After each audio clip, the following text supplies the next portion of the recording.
So that's why, man, normally I would love to write with for myself than to work with people.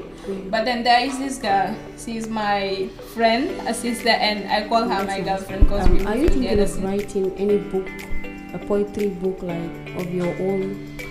Or you're not even thinking of it right now.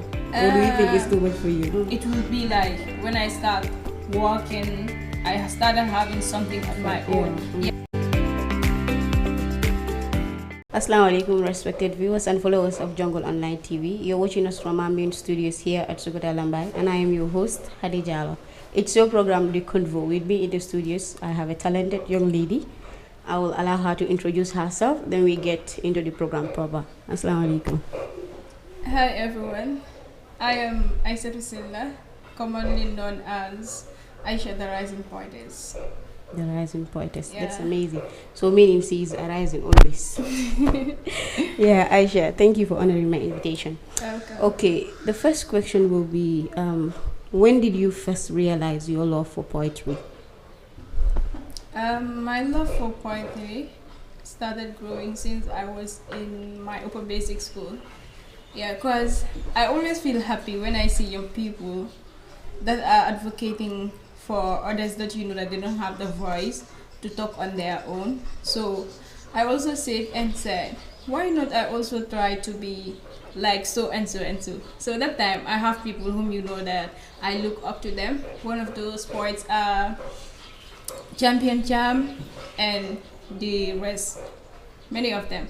So I said, okay, I will try to do this. And the first day I stood on stage, I was crying. Like the fear, the fear was too high. So I was like, it's not easy to do it. So my teacher always advised me, you can still do it. I said, okay. But then I was just a performer, not yet a poet rather, because I use people's poem to perform.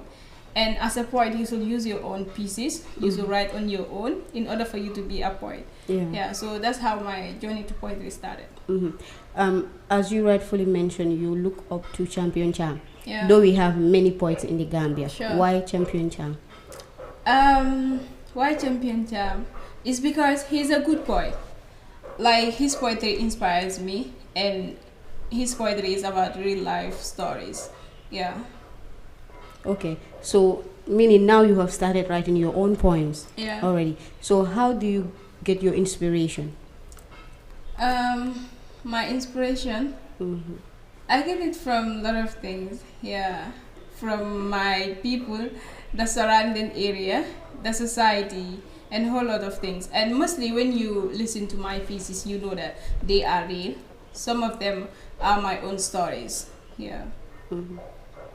Can you tell us a piece about your own story that you wrote so far? The piece about my own story that I have written so far is the one I wrote for my brother. Yeah, my late brother. So he passed away and I decided to write a piece about him. So can I recite it? Yeah, sure. Okay. The title is Just 3 Days. And this piece, I recited it at the Poetry Slam, National Poetry Slam Competition, 2025. So it goes like this. Just 3 days. I wasn't ready. How could I be when death only gave a whisper of notice? They said it's just a fever. But I saw his body fall like clothes being packed for a journey he never came back from. I stood at his bedside. His voice, a shadow, his strength slipping through fingers like sand that won't hold. He said, don't worry, my brother. The boy who gave his last when hunger sat with us. The boy who prayed even when his hands sucked like leaves. Mama raised her hands. Ya Allah, not him.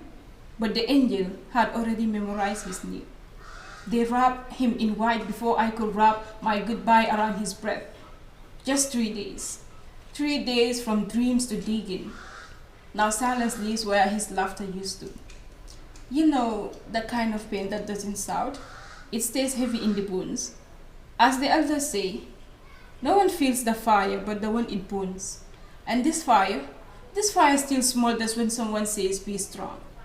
In my world, he never died. He walks through our gates smiling like the sun that chose not to set.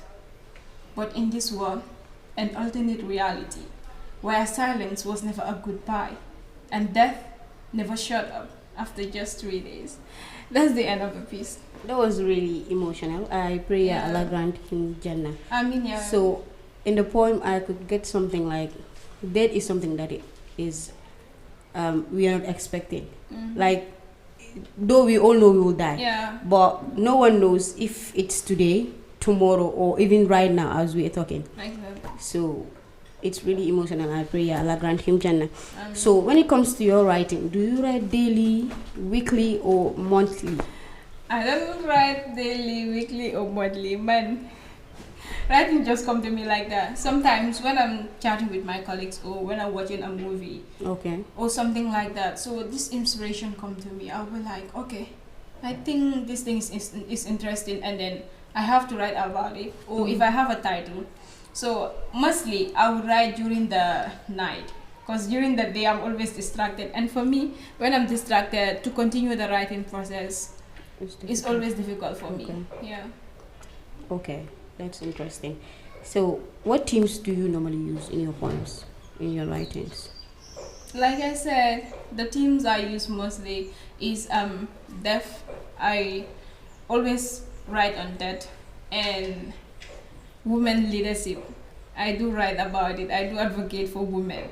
Yeah, so others will be asking me, Aisha, are you a feminist or what? Because mostly all your poems is centered on the women. I'll be like, yeah. I wanted to ask the same thing. Yeah.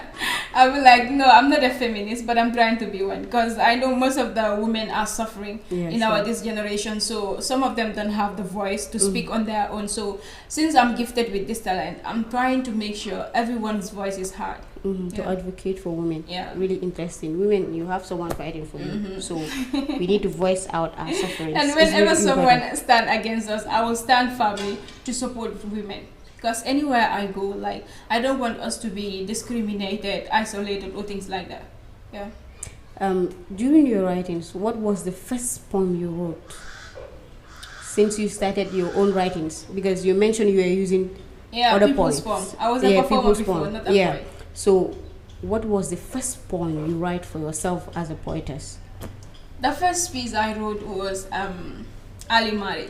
Because I used to have this classmate of mine whom you know that we are so close, and we used the same decks to sit on during our school time. That was in our grade 8, third term, going to grade 9. So normally we are close to each other, and she will be telling me things that bothers her. She will be like, Aisha, when my parents said I should get married and I am not ready for it.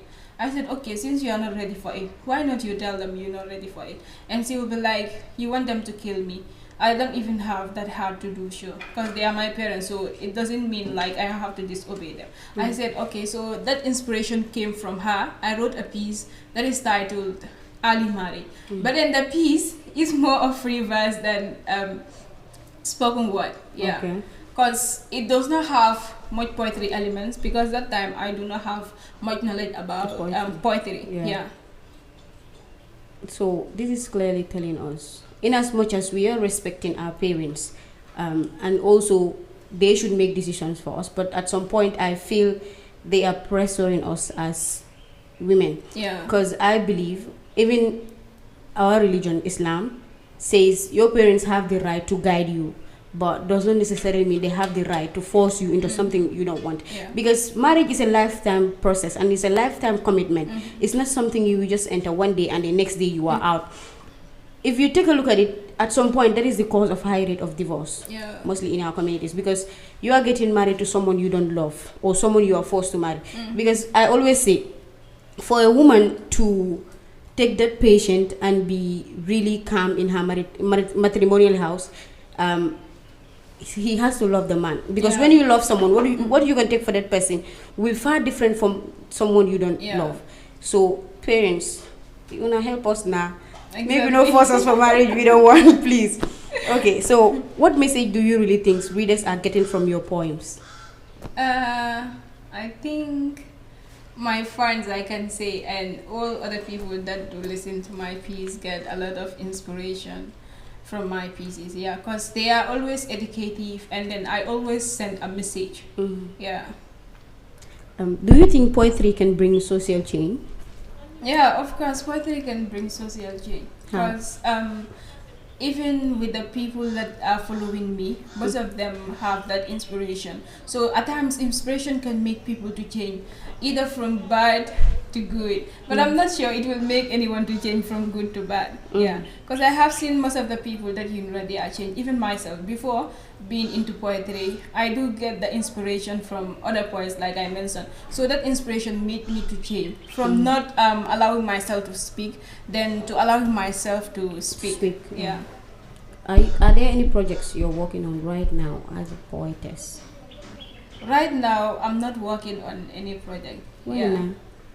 Nothing, just that. And the schooling I'm doing also, so it's not allowing me. And even poetry, I'm not writing that much. Because when I write, it takes time before I write another piece. Yeah, but most of the people have come to me and said, Isa, I want to work with you. I want you to do this for me. I want you to write a piece for me. And so, and sometimes, if I have the time, I do help. So far, are there any collaborations you have with any poet or poetess? I have collaboration with some of the poets, but not up to 4. Okay. Yeah, because I love working on my own then to collaborate with people, because sometimes it's not even necessary to work with other people. So I believe working for myself is far better than working with people, because nowadays we all know that betrayal is something that most of the people are doing. Yeah, so sometimes when you have a collaboration with a poet, then the person will go and tell people that I even write for her, I do this, I do that, I do that. So that alone is going to make people to have a negative thought towards you, the individual, even though it's not true. So that's why, man, normally I would love to write with for myself than to work with people. But then there is this girl, she's my friend, a sister, and I call her my girlfriend because we moved together since senior school time. She just see me and then love me for who I am. So she got the inspiration from me, and today, alhamdulillah, she is one of the great poets female great poets in the country, and she also participated in the poetry slam competitions. So we do work together. When I write a piece, I will send it to her and say, check this, she will be like, it's good. I said, okay. Even last week, I sent her a piece. I told her that I want us to perform this piece together. What's her name? She is Khadija Baro, known as the diplomatic poetess. Okay. Yeah, she's the diplomatic poetess. So she said, okay, that's fine. And there is this one poet, Mohammed, who is about to launch his book in December. He also said he wants myself and that girl to collab, to write a piece and then perform it during his album launch. And I said, okay, that's fine. So currently, I would love us to work on that. Yeah. That's nice. Are you thinking of writing any book, a poetry book like of your own? Or you're not even thinking of it right now? Or do you think it's too much for you? It's not something that is too much for me. I think in whatsoever thing you are to do, if you have the heart of doing it, obviously you will be able to do it. So what matters is the intention. But then, to me, I don't think is 100% necessary for a poet to write a book by force. Yeah, because I have seen great poets whom you know that they are now representing the Gambia in other countries, but then that doesn't mean they have written a book also. Yeah, writing a book is something you know that is on its own, because it needs time, attention, and then a lot of hard work, and then it needs resources as well. In order for you to launch a book, you have to book for a venue where you know that you're going to do your launching and all those stuff. Like the expenses is too much. So for me right now, I'm not financially stable, because I'm also dependent on my parents. And I'm a student too. So my intention is, even if I'm to write a book, it will be like when I start working, I started having something on my own. So that when I write the book, the following month or then the following year, I can just launch the book. Because I don't want to write a book and then for the book to have so much time in my hands, and then people will be necessarily needing it, but then they're not going to have access to it. So in order for you to write a book, to launch it, you have to be financially stable and all the things I mentioned, because it's not easy. Okay, that's amazing. Okay, so what advice would you give to young aspiring poets? Because we've seen youth kids coming up, and they're really doing great. So what advice do you have for them? Because I can say you are in the industry and you have been long there since you started using people's poem until you come and write your own poem. So you are at the best position to give them advice, because they are just starting. So what will be your advice to them?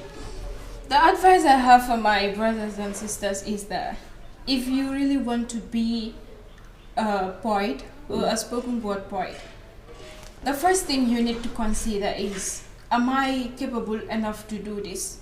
And when you start it, are you going to leave it? Are you going to leave a message that is going to stand even when you are not alive? A legacy I mean. Are you going to educate people? Are you going to advocate for people? Are you going to fight for people?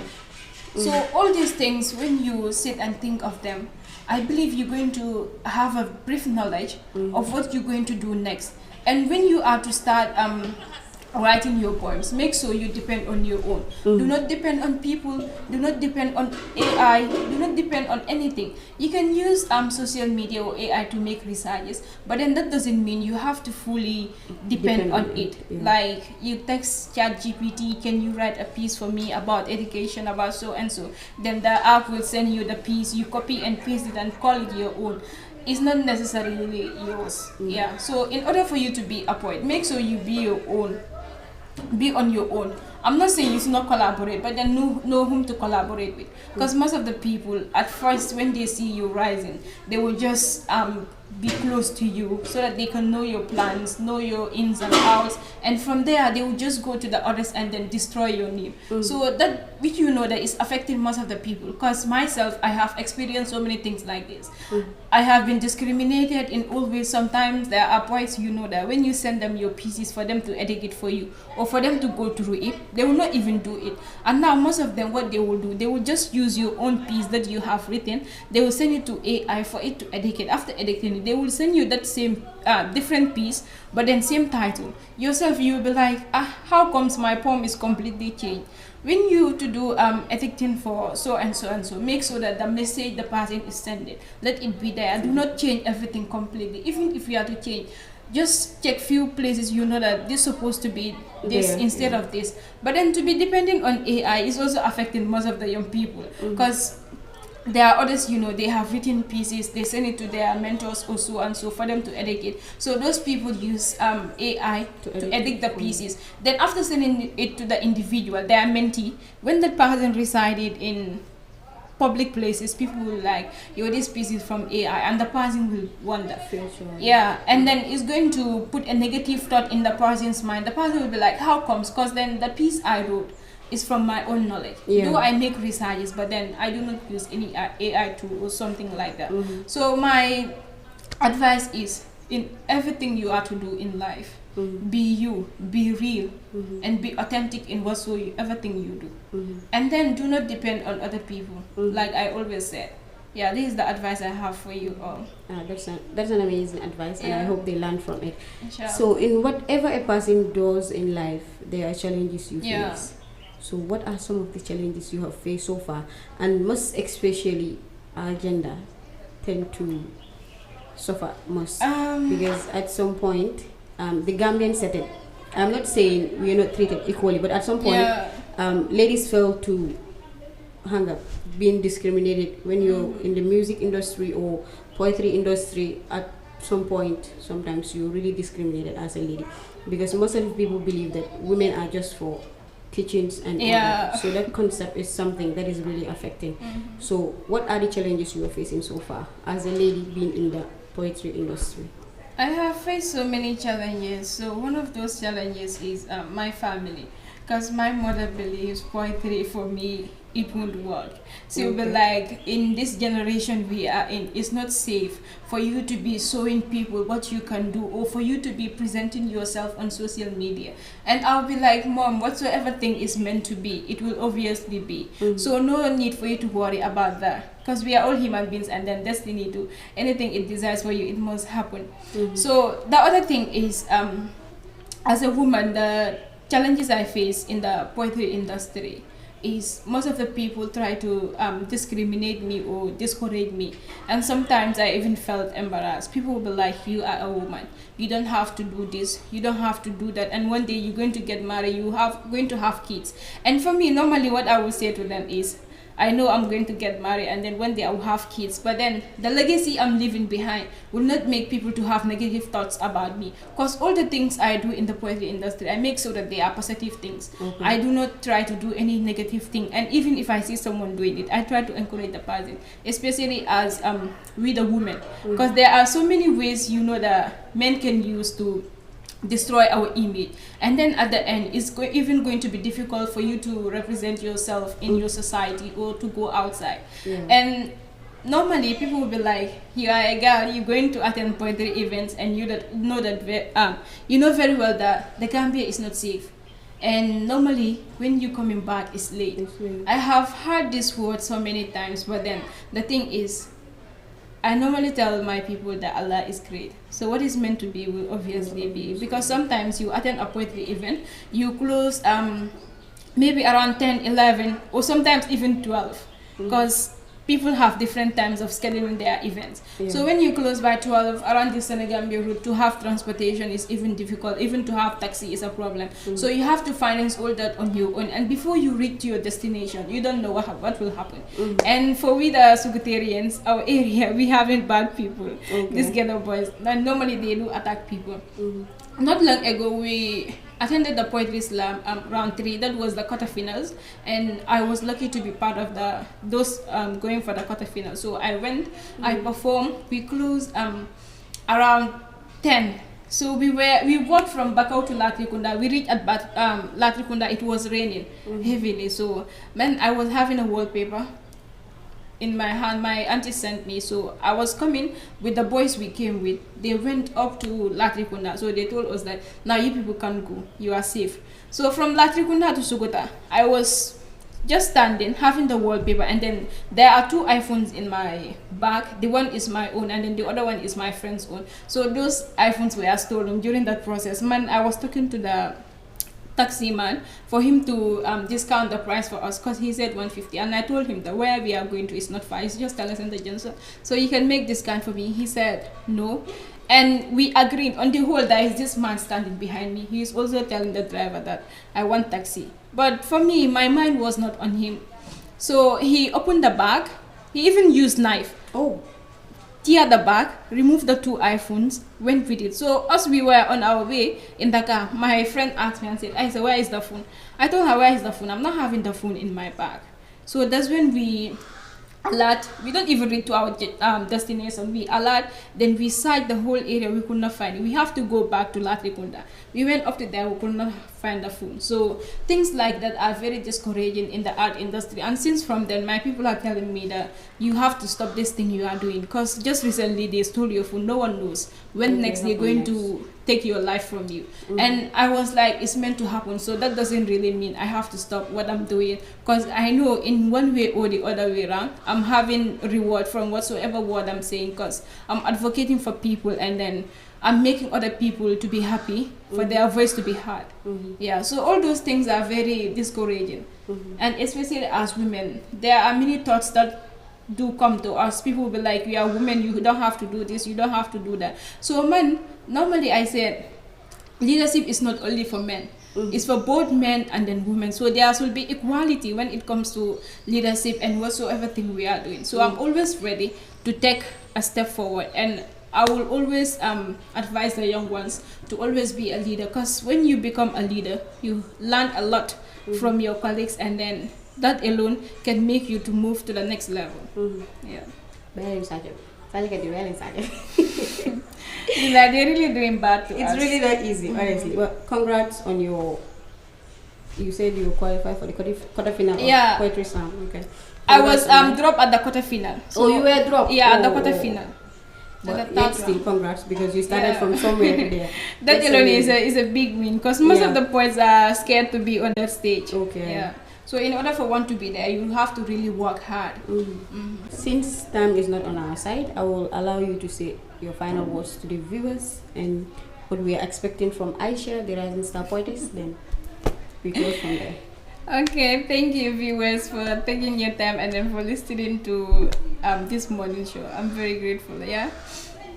So I want to say thank you to you all for the inspiration that my fans are giving to me, and then my people. Yeah, I'm very, very glad. Without those, some of those inspirations, I will not be in the place I am in today.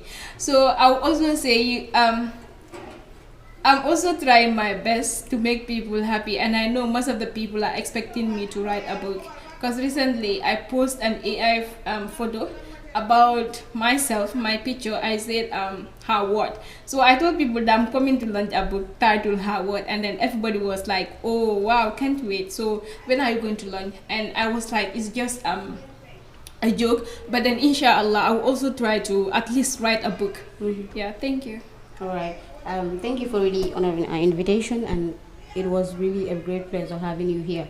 Okay. To Isa's parents, I know it's not easy to have a girl child and have her be in the industry. That sometimes it's crazy, but then I guess encouraging her will do a lot. Though she's a girl child, and we know how parents are when it comes to us, the ladies. Yeah, they're really sensitive when it comes to us because they want to have their kids. They will be proud to say, "This is my daughter, and this is what and what she achieved." And they will also want to have a husband that will say, "I married her daughter, and this is this is what I found in her, and I don't regret marrying her." But being in this industry doesn't necessarily mean that we are there to do whatsoever. Yeah, because you can see how she's dressing. It's really modest, and she makes sure anything she is putting across is something that people will learn from, and it's something that people will appreciate. And most importantly, she's advocating for women, and I love people that advocate for women, because we really need that. At some point, women are so shy to voice out sometimes what we are facing in our matrimonial house, in our own house itself. But then it's good we have people who are advocating for us, even if we don't talk about it. But we tend to be happy because we have someone who knows we are going through this and is ready to put across to people that women are going through this. So we really appreciate that, and let's help our own, because if the Gambia is good, it's good for us. And if we have people who are working towards for the betterment of the Gambia, it's for all of us. So let's encourage them. And thank you for watching. Do subscribe to our YouTube channel. We are on TikTok and all that. So thank you. Till I come your way next time. Bye. Thank you.